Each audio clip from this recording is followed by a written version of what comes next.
Direction Granville à présent pour une exposition inédite sur un créateur pas n'importe lequel, Dior. C'est ici que tout a commencé dans la villa d'enfance du créateur devenu le musée Christian Dior en 1997. La villa des Rums abrite l'exposition Christian Dior, le génie d'un créateur, et on va découvrir comment Dior est né. Alors cette exposition est divisée en 3 escales. Ici, nous sommes dans la partie dédiée à l'enfance. Brigitte Richard, vous êtes la conservatrice de ce musée.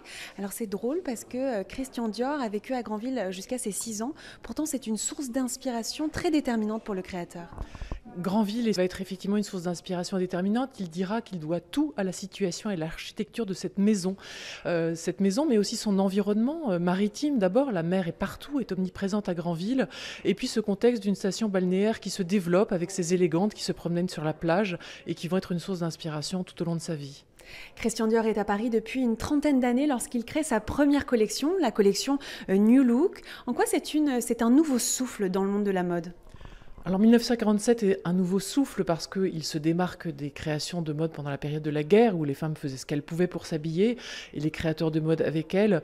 Et puis parce qu'il veut retrouver une féminité un peu abandonnée par la force des choses avec ses silhouettes qui sont marquées par effectivement des épaules adoucies, une taille très très marquée, des jupes en forme de corolle qui sont très épanouies. Et donc il fait renouer ainsi avec cette féminité auquel aspirent toutes les femmes au sortir de la guerre. Alors en 10 ans, Christian Dior a vraiment réussi à se faire un nom. D'ailleurs, la maison s'exporte à la fin des années 40 aux États-Unis, puis à Londres.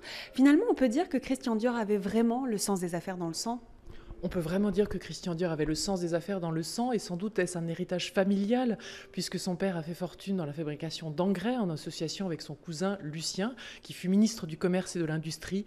Et par ailleurs, la famille est très entreprenante et il va comprendre qu'il faut développer sa maison internationalement sur tous les continents.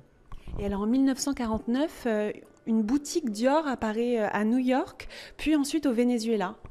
Alors à New York, effectivement, parce qu'il comprend l'importance de la clientèle américaine et le succès qu'a le New Look dès 1947 aux États-Unis.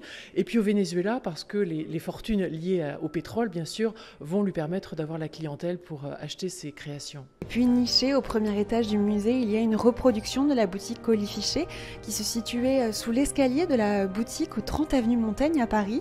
Christian Dior est un des premiers à proposer d'habiller la femme des pieds à la tête, et ce jusqu'au parfum, notamment avec la création du premier Miss Dior.